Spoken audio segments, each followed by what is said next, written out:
from that profound wisdom to the truth that all is well and worthy of appreciation. Let us just take a moment. God of all goodness, we know that there is no lack for which there is insufficient supply, no need for which there is no fulfillment, and no concern that is outside the heart of God. And so we are grateful, and so it is. Amen.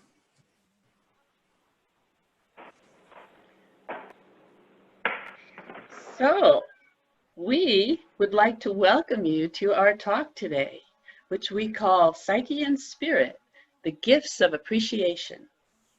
We'll be exploring the emotional, psychological, and spiritual gifts that appreciation has to offer us. And right now, I'd like to introduce my best friend and cohort, Reverend Neil Worthington, Minister of Unity of Payson, and he will be speaking on spirit. And I'd like to introduce my best friend and cohort in Unity. It's all where it all began for us. Donna's a licensed psychologist and also a licensed Unity teacher. We look forward to sharing with you in this format this morning. Who was just at the Donna Neal. Huh? Donna Neal and Jennifer. Okay, so we're going to start with talking about what is psyche. In psychology, the psyche is the totality of the human mind, both conscious and unconscious. Psychology is the scientific study of the psyche. The term psyche, which historically had come to refer to the soul or the very essence of life, derives from the character of Psyche in Greek mythology. A beautiful princess who, at the behest of her divine lover Eros, son of Aphrodite, was made immortal by Zeus. So, spirit. What is spirit? Well, spirit is in the grandest sense of the word, is the great moving force of the universe. And of course, we know in Unity that it is individualized as you and me. Spirit is also divine idea, the ideas of perfection that turn into, as we connect with the divine ideas in you and me. And that's a process that's independent of reason, which we often depend on. And spirit is also a mind beyond our minds. And when we know the way we normally think of them, we think of conscious and unconscious or subconscious minds. But spirit is also a superconscious mind, what we might call the Christ mind, that descends into soul and body. And spirit is found not in books, not in messages, but in the stillness where we connect with the very core of our being and the divine that we truly are. So we're talking about appreciation today. And it's a word that goes very well with the term we use otherwise, gratitude. Donna and I have a gratitude practice, and appreciation is one of those things. And appreciation, as we saw in the Unity theme, fuels gratitude. So we're going to use those somewhat interchangeably today. To appreciate means to recognize with gratitude. It has a little bit of a different meaning when it is to assign value to or worth to something, or to increase that value or worth. And then in a metaphysical sense, it goes beyond that, saying it's esteeming in full measure the loveliness and power of omnipresent God, all good. So what are the gifts of appreciation then? Donna, give us a start on that from a psychological perspective. Okay, so gratitude improves psychological health. I'm going to share with you some research.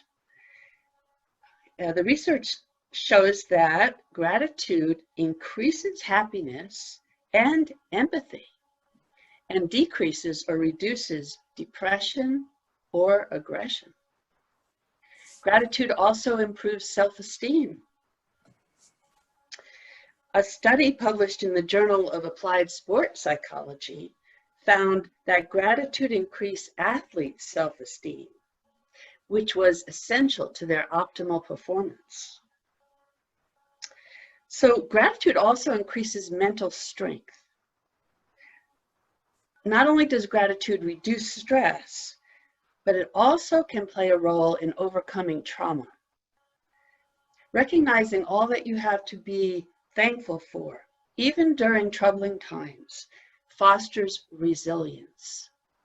So that's some of the research on gratitude and how it can help us with our psychological and emotional health. I think that fits very well with a spiritual understanding of gratitude or appreciation. We talk in Unity about a cycle of giving and receiving, and how when we get on that cycle, whether it's on the giving end or on the receiving end, we're in a cycle that will continue until we bail off the merry-go-round, so to speak. And appreciation and gratitude is really an on-ramp for that cycle of giving and receiving. It's also could be considered a road to more consistent positivity. In Unity, particularly Unity of Payson, we talk about Unity of Payson as a positive path for spiritual living. So that path is precipitated and is found more easily when we approach it from a perspective of gratitude or appreciation. And then finally, from a spiritual point of view, we find that appreciating all people, all circumstances, everything that comes into our lives, when we're able to do that, we find that it lines up with the very truth, the core truth that we identify with. And that major truth that I think we speak of is the one of omnibeneficence, the fact that God is all good, the fact that goodness is our very nature, and that good is what we can expect in our lives. We have to sometimes see with a wide vision to find that. But in fact, appreciation and gratitude line up with the truth as we know it. So knowing all of this, both from a psychological and a spiritual perspective, how do we cultivate? How do we get to that appreciation? How can we make it active in our lives? How can we get to the point where we see with the eyes of God, where we hear with the ears of God, where we love with the heart of God? Well, I think there are a number of ways to do that and tools that we have, spiritual tools. First of them is affirmative prayer. In Unity, we talk about prayer not as an act of petitioning a God up, away, and far from us, or something that we need or something that we desire, but we talk about prayer in terms of seeing perfection and in terms of claiming our inheritance.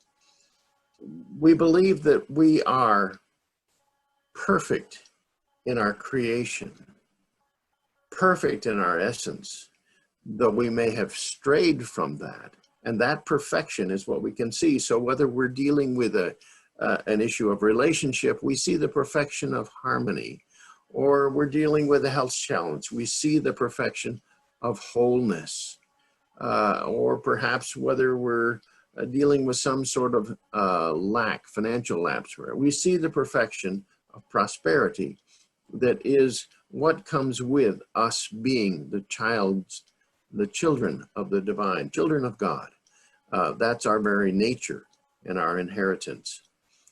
So affirmative prayer is very important for us, and our prayer chaplains use that mode of prayer when we pray with you for some need in your life. The second tool is this tool of, and I can't emphasize this enough, the tool of stillness or silence or meditation. What this does is to allow us to get back to the core of our being, to shut out all of the things in the world that would distract us and get back to the truth of who we really are. So that's a way to cultivate appreciation, a way to cultivate gratitude, because when we get back to that, we're in a total different place, able then to appreciate. And finally, in unity from a spiritual perspective, we know that we have choice.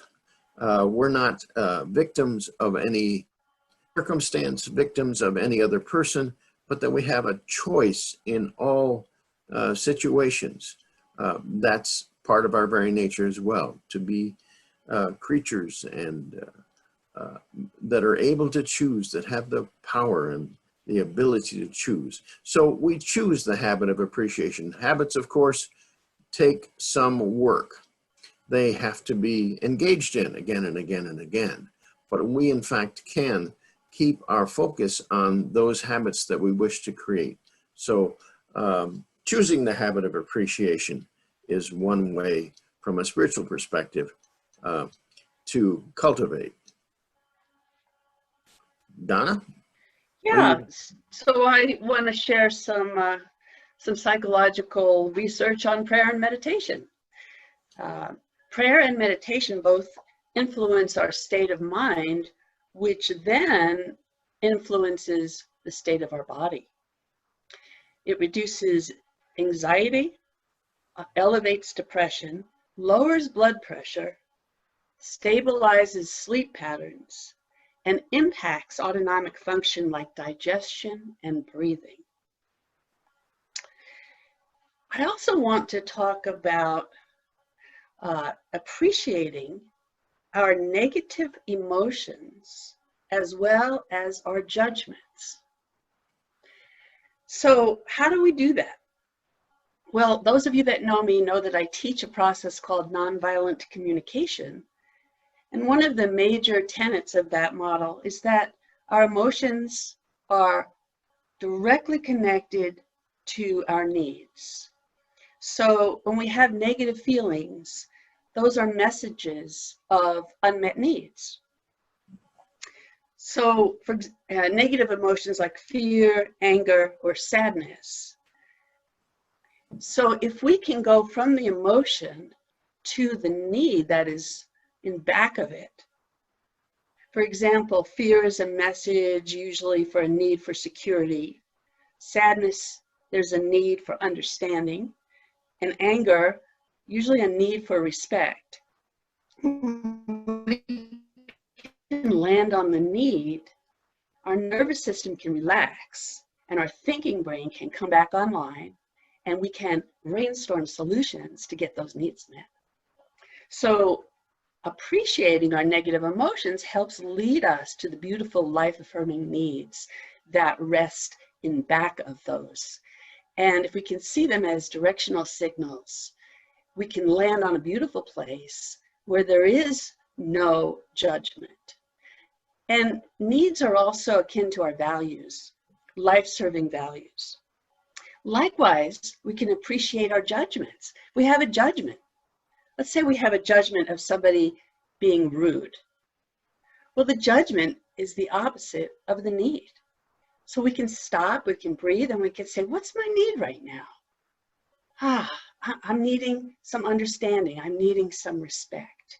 And if we can just breathe that beautiful need in, that will organically lead us to take the right next steps to get the need met. Because that's how we're wired.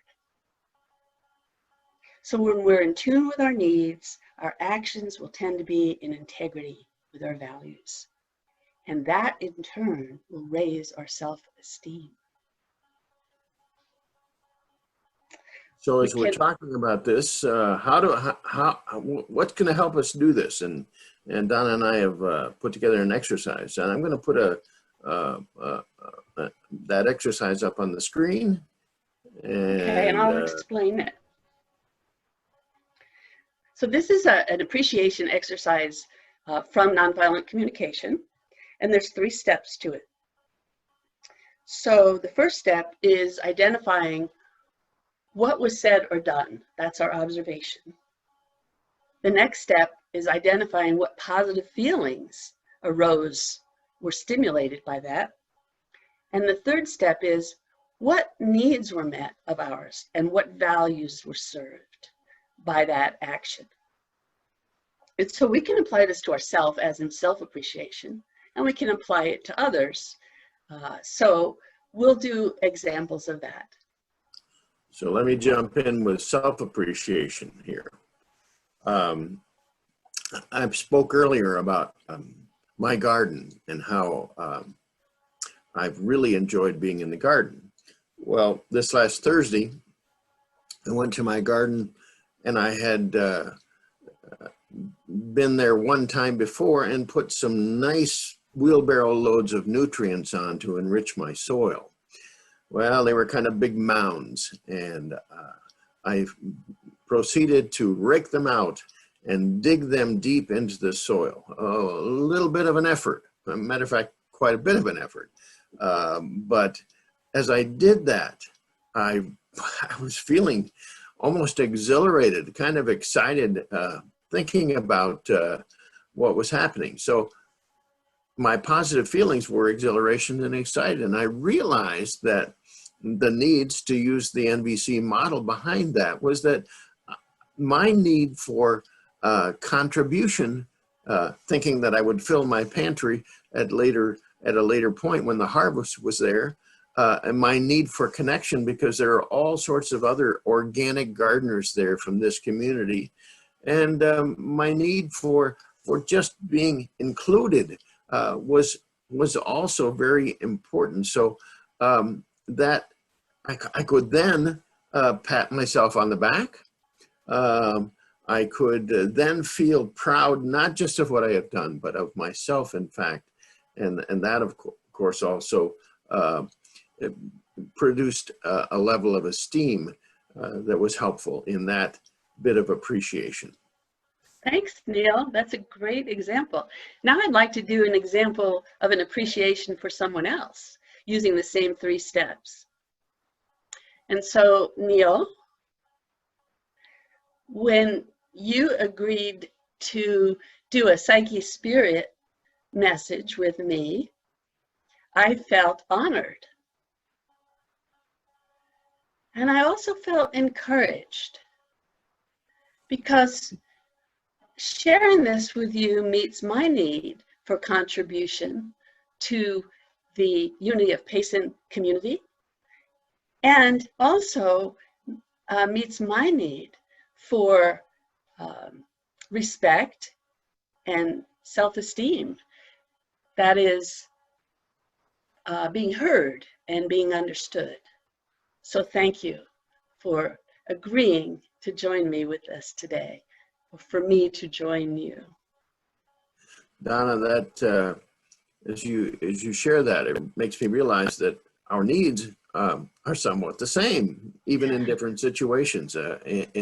Interestingly, how they match up. And so, that's the spiritual truth also, that we're all one. And so all human beings have the same needs. When we get to that level, we see our oneness with others. Yes. Thank you for jumping in on the spiritual side of things. So let me cap it up with just this brief thought. Would you say something about the slide share and then take it down also? Sure, let me do that. I will, so a little later on, I'll send out the link for the recording of this, and I'll also attach this slide share. So if you didn't get to write things down, or if you wanted to, or you want to remember them, you'll be able to do that. So stay tuned to your email, and this will be coming to you. This is a very delicious way of expressing your appreciation. Delicious, I like it. So, as we think of what we've spoken this morning, let us live in appreciation consciousness. Let us act in accord with truth as we know it, choosing and using the spiritual and psychological tools that are ours. And so it is. Amen. So I'm going to do our meditation now. So I invite each of you to get comfortable. Put your feet on the floor, rest your hands on your lap, and close your eyes if you're comfortable. Or if you want to keep your eyes open, just lower your gaze and find a still point to gaze upon. Because psychologically, when we keep our eyes still, our thoughts do not wander. So just, if your thoughts wander, just bring your eyes back to that still point. So as we move now into a sacred space, let us intend to rest our mind and rest our body and connect with our soul. Let's give ourselves permission to relax. We can say, I give myself permission to relax. And let's become aware of our breathing. Let's hold an intention for our breath to become fuller and fresher without changing anything. Now, I'd like us to imagine that our crown is open like an open dome. And as we inhale, we allow pure white light and fresh air to come streaming in and down into our lungs. And we bring it further down into our hips. And as we exhale, we allow the breath to return down to our roots, below our feet, where we ground heaven on earth.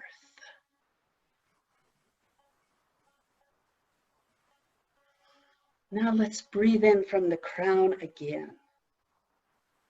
This time, breathing in the energy of appreciation for life, divine life,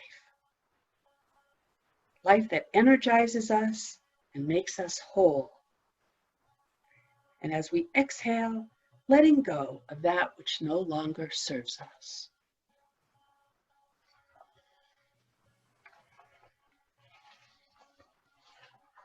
And as we continue to breathe at a regular pace, let's move now to the experience of appreciation. Sometimes in Tai Chi class, we do an inner smile meditation. So you can use that as we do this appreciation. And so we're going to appreciate every fiber of our being. And being is a capital B here. We'll start with our body, all of our cells, our tissues, our bones, our ligaments, and our tendons. We smile at them, and we can even imagine them smiling back at us. Let us appreciate all of our emotions, the emotions that bring passion to our lives, all our abilities and our talents. And now let's bring to mind all the people that we care about and those who care for us. And all the people that come together to worship on Sundays, who join us all around the world and are doing the same thing we're doing right now. Let us appreciate our mind, which can imagine and recollect, which can plan and problem solve. And let us appreciate the spirit within that is always present, always good, all-knowing, and always bringing us into expansion and wholeness. So I invite us now to be in the silence for a few moments with this affirmation. I am whole, holy, healthy, and well. I am whole, holy, healthy, and well.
And as we gently bring our awareness back to this time and this space, let us do so with profound appreciation for this time together, for this community, and for our very own precious life.